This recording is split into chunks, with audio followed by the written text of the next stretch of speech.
Welcome to the Austrian Theresian Military Academy. I'm Colonel Markus Reisner. I'm the head of the Institute 1 Officers Basic Training. And today we will have a look at the situation in Ukraine at day 820. As it looks like the Russian momentum is back. And why is this the case? We'll have a look in the next slides in detail on that situation. The starting point of today's video is phase 6, the so-called Second Russian Winter Offensive. You might think that there was nothing going on the Eastern Front, but there was a lot going on actually.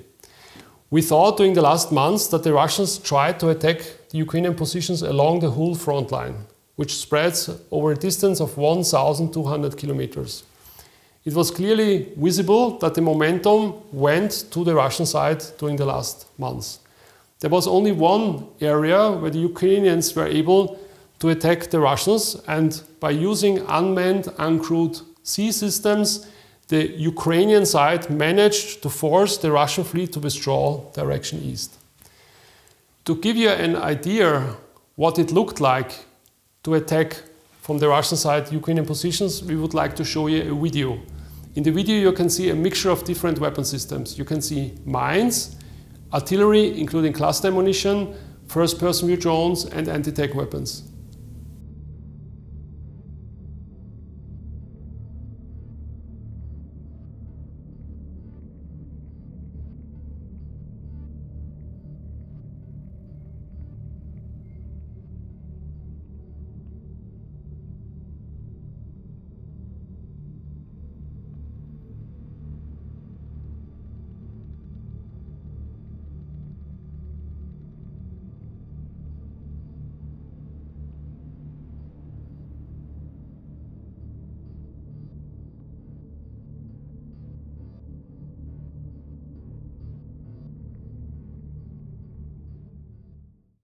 Now let's have a look at the typical 3 different warfighting levels. First, the strategic level and the strategic objectives of the Russian side. Like it was during the first Russian winter offensive, parallel to the land operations of the Russians, the Russian Air Force tried by conducting a strategic air campaign to destroy the critical infrastructure of Ukraine. We know that the manufacturing rate of cruise missiles and rockets is stable at around 150 to 130 cruise missiles and rockets a month. And using those assets, the Russian can maintain a huge operational tempo to fight against the critical infrastructure of Ukraine. To give you an example on these strategic attacks, I would like to show you these 2 pictures, where you can see the pattern which is used by the Russian side. This slide shows you the recent massive attack on the 11th of April, where you can see that the Russians try with a mixture of different weapon systems to attack critical infrastructure in the west, means in the depths of the country. The same when we look at the last huge attack in May. Also here a mixture of Iranian drones, ballistical missiles, cruise missiles and hypersonic weapons. And all these weapons aim against the critical infrastructure of Ukraine. When we now look at the operational level and the operational objectives of Russia, we can clearly see that the Russians, by using 6 massive groupings called Sabat, Center, Yug, Vostok, Zaporozhye and Dnepr, to attack along the whole front line, especially in the Donbas region. The aim of these attacks is to force the Ukrainians to use reserve and to destroy this reserve. It is important for the Russians to avoid any forming of future offensive reserve on the Ukrainian side and to maintain the momentum also within the next months. The problem is also that the Russians not only can use their weapons along the whole front line in a close battle, but they also can already attack different weapon systems of the Ukrainian side into the depths behind the front. I would like to show you 2 videos which gives you a clear idea what is happening here. The first video shows an attack against the HIMARS system, a very important Ukrainian multi-rocket launch system, and the second video shows an attack against parts of a Ukrainian Patriot battery.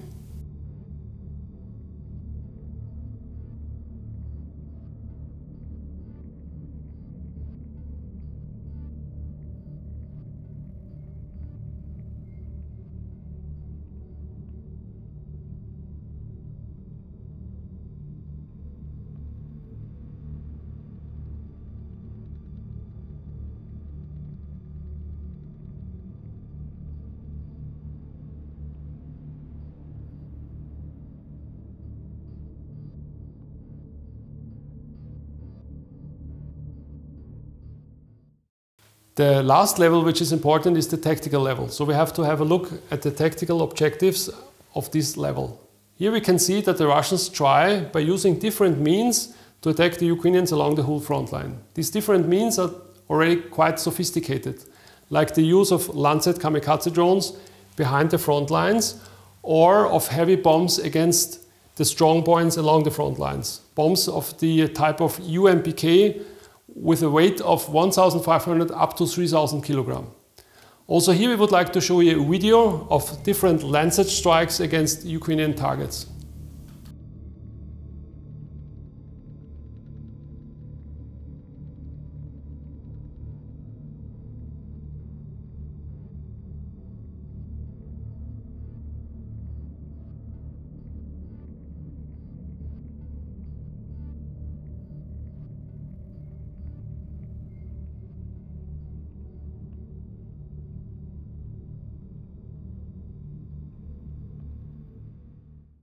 We can come to the first conclusion, and this conclusion is that we are fighting a war of attrition. So a war of attrition has its own nature, it's following its own grammar.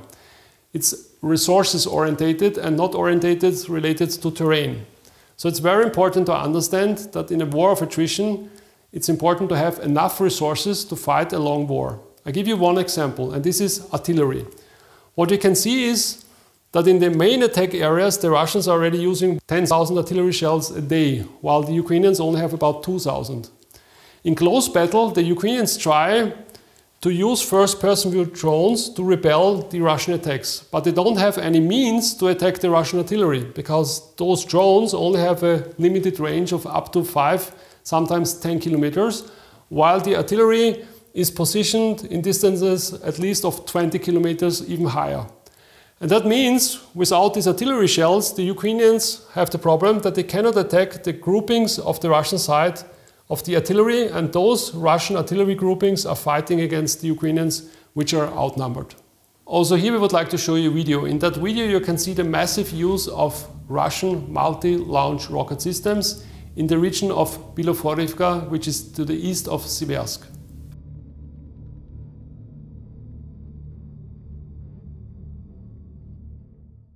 The next remarkable factor is adaptation from the Russian side. What we can see is that the weapon systems which were delivered from the West don't have the precision they had in the beginning of the war. For example, JDAM ERs, Joint Direct Attack Munition Extended Range, have the problem that they are actually jammed to a high scale. The same when it comes to Storm Shadow and Scalp. Also here we can see that the rate of hits have decreased significantly. The same when it comes to the HIMARS system. Also here, between 50 and 70% of the HIMARS rockets are already jammed by the Russian side. And even worse, it's when it comes to the Excalibur. Here the problem is that at the beginning of the war, about 70% of all shots were hitting their target, and now it's about 6%. And also the problem with the drones, because also here the Russians are effectively jamming the up and down link of the Ukrainian drones. That means we can see that especially Russian jamming and electronic warfare has improved a lot. I would like to show you two videos related to that factor. The first video you can actually see the shooting down of a Ukrainian Storm Shadow missile.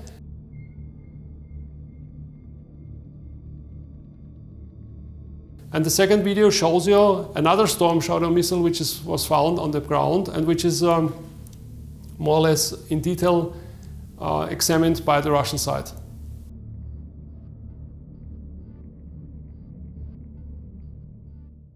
We can also come to the conclusion that in a war of attrition it's especially a question of resources. We can see that the Russian military spending has increased over the last 2 years. It's said that about 7 or even 8% of the gross domestic product of the Russian state is invested in the war industry. On the other side, we see that the Europeans and the Americans are still struggling to maintain a static flow of resources into Ukraine. As a result, we can conclude that the Russians are gaining more and more momentum, and the momentum is back to the Russians. The Russians try, by using their different groupings, to attack the Ukrainian positions along the whole front line. They are using about 510,000 soldiers 3,000 tanks, 7,000 infantry fighting vehicles, 5,000 artillery systems, 1,200 multi-round rocket systems, 300 helicopters and 300 aircraft. The Russian morale is boosted by the fact that more and more Western equipment is destroyed and even shown to the Russian people in exhibitions. These two pictures were made in Moscow on the 9th of May this year, the day of victory. And you can see that those pictures, of course, give the Russian morale a boost. The Russian winter offensive was marked by several battles which were fought along the whole Ukrainian front line. I would like to give you some examples. One example was the Battle of Avdiivka. The Russians tried by using two pincers to attack the Ukrainian city of Avdiivka and finally gained control over the city. Another example is Ocheretny. In that case, in the region northwest of Avdiivka, the Russians managed to break into the second line of defense of the Ukrainians. The Russians were saying that the flower of Ocheretny had started to bloom. Why do I say bloom? Because the Russians are trying now to extend the penetration into the second line of defense and to extend this penetration even further to the west. Another example is the battle for Chasiv Yar. Chasiv Yar is to the west of Bakhmut. At the moment, the Russians are trying to gain a foothold on the other side of an artificial channel which is going from the north to the south. What we know is that the Russians very likely already managed to form a bridgehead on the other side of the channel, and their aim is to capture these heights to the west of the channel and to have a foothold for a further attack direction west. A completely new situation has developed in the north of Kharkiv, which is the second biggest city in Ukraine. Here we have seen a new grouping of the Russian side, the grouping Sever, which means north. This grouping is equipped with about 400 main battle tanks, 1,000 infantry fighting vehicles, about 1,000 artillery systems, and it's assisted by 25 fixed-wing aircraft and 25 rotary-wing aircraft. Those units are attacking from the north direction to the south, and the Russians were able, in a very short time frame, to gain a remarkable foothold in the north of Kharkiv. The aim of this attack is threefold. First, they try to form a buffer zone to the north of Kharkiv. Second, they force the Ukrainians to use new reserves to the north of Kharkiv. And third, they form a staging area for any future operations against the city of Kharkiv. That means we can come to the conclusion that we are now transforming from phase 6 to phase 7, the possible Russian summer offensive. Just recently, General Budanov, who is the head of the Ukrainian military intelligence service, pointed out very clearly that we can expect a full Russian summer offensive in the next weeks and months to come. This new Russian summer offensive very likely will not only take place in the Donbass, but maybe very likely also to the north. That means not only in Kharkiv, but also maybe in Sumy region. And the problem is that this will extend the Ukrainian front line of about another 400 to 500 kilometers. We can also see that the Russians are using already different types of new weapons and assets. So we can see that their tanks have improved. We can see that they're using more and more infantry in a very sophisticated manner. We see the success of Russian jamming and electronic warfare, and we see more and more artillery, more and more of these FAB UMPK bombs, and of course first-person patrols. Also here we can see a new development. We see that the war is fought more and more in an autonomous way. I would like to show you a video where you can see Russian ground robots trying to reconnoiter Ukrainian strong point, and those robots are attacked by Ukrainian first-person view drones.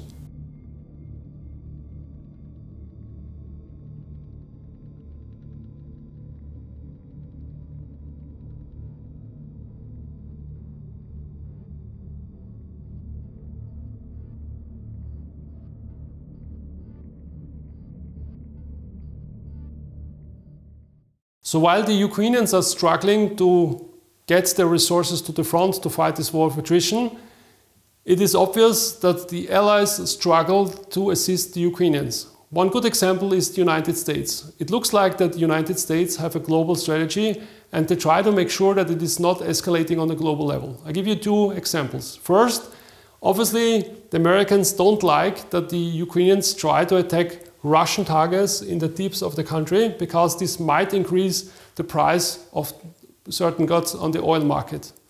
On the other side, we see also that the Americans try to moderate somehow the conflict in Gaza because they're trying to force the Israelis not to escalate the situation in Rafah. And that gives you a clear example that there is some kind of a grand strategy behind it.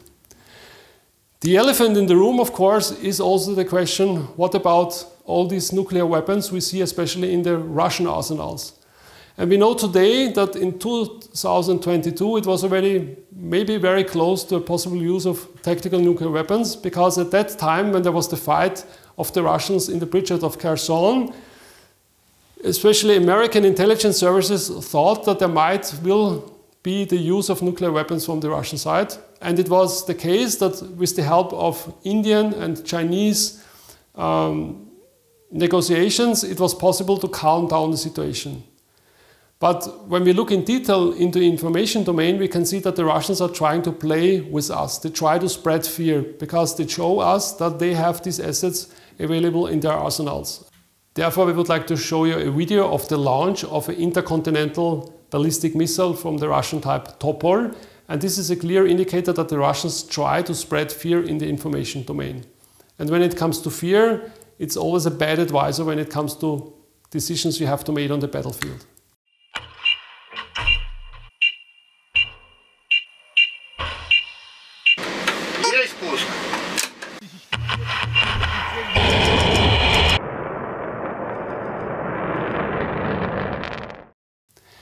In addition, we have always to consider that the Russians also have other assets we might have not on the table immediately. One clear example is the space domain. Just recently, the Americans sounded off and told us that the Russians very likely have launched an anti-satellite weapon.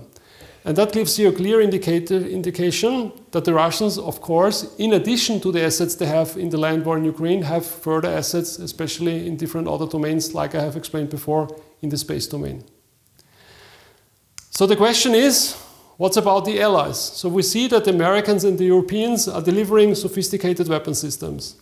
Like, for example, the ATACMS, these ground-to-ground launched rocket systems.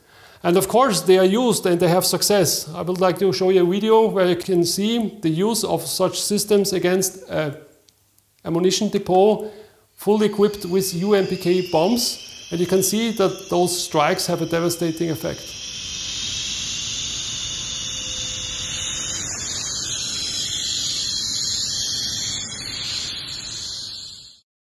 But there is the military principle of saturation. What does it mean? It means that those attacks have to be conducted on a daily basis in a certain time frame in a way that you really can see measurable effects on the battlefield. That means, for example, a stop of the Russian attack. And we still don't see those measurable effects. So we see striking attacks with Western weapon systems, but we don't see measurable effects on the battlefield. Like, for example, we have seen with the HIMARS system in 2022, the so-called HIMARS effect. There is still no ATACMS effect. On the other side, you can obviously see that Russia have very trustable allies and even friends. So we know that China, for example, is delivering certain goods which the Russians can use for their armament production. We also know that the Iranians are delivering drones on a high scale, drones of the type of Shahed. It's said that several thousand of them were delivered to Russia, and with the help of Iran, Russia is already able to produce its own Shahed drones, which they call Geran-2. We also have countries like North Korea. It's said that the Russians last year produced 3 million shells of artillery rounds, while the North Koreans delivered another 2 million. So that means 5 million artillery rounds were available. So the question is, are we closing into a culmination point? And the culmination point is a situation from the military perspective which you should avoid, because if you cross over the culmination point, you can never return. And that means for Ukraine that very hard weeks and months are coming. And when you look at the statements of Ukrainian officials like the president or even military personnel, you can see how desperate the situation is. Here we would like to show you a video showing the Ukrainian president who tried to explain very clearly and straightforward how the situation is and why it is so important that they have assistance from the West. Використовувати як захист. Як їм відповісти, коли вони б'ють по твоїх містах?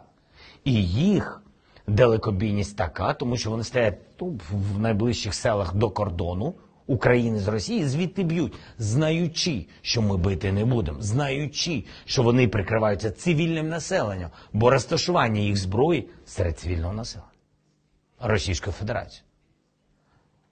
Але вони спокійно на це йдуть, розуміючи, що наші партнери не дають нам дозвіл, як ви сказали.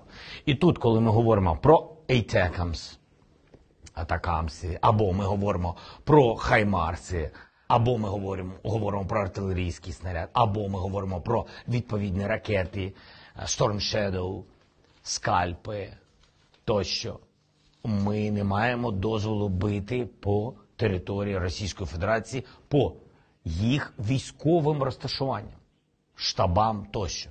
Це те саме, що ППО. Як нам захиститись від постійних ударів з території Росії?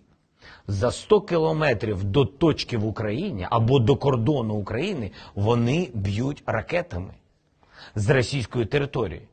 Як нам захистити? So the question is, will the Ukrainians be supplied with all the assets they need? They need more aircraft, so for example F-16s. They need more tanks, infantry fighting vehicles, and especially ammunition. They also need more air defense, not only 1 or 2 Patriot systems. They need 5 to 10 Patriot systems. They need more of these ATACMS, these ground-to-ground launched missiles, or precision-guided ammunition, and of course they need more soldiers. This is the question which is discussed heavily in the Ukrainian Rada, the question of mobilization. And only these supplies will give Ukraine the possibility to win the war or have a strong position in any future negotiations related to peace or at least some kind of a stalemate. And the aim of the conference is to show the Western world how desperate the situation in Ukraine is and to form a coalition of the willing in assistance of Ukraine. At the end of my today's brief, I would like to say a few words about myself. As a general staff officer, you have to command a battalion-sized unit for a certain time frame. I did this by commanding the Guards unit for 1.5 years.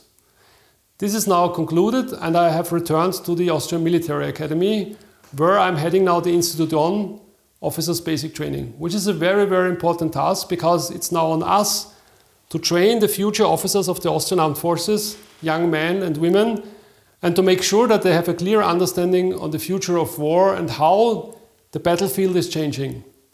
And because of the fact that we want to improve ourselves, we're trying to conduct high-level conferences where we invite internationals to have a clear understanding of what was going on the battlefield and to make sure that this information is transferred into the training of the Austrian officers. That concludes my today's briefing. I would like to say thank you very much and see you the next time.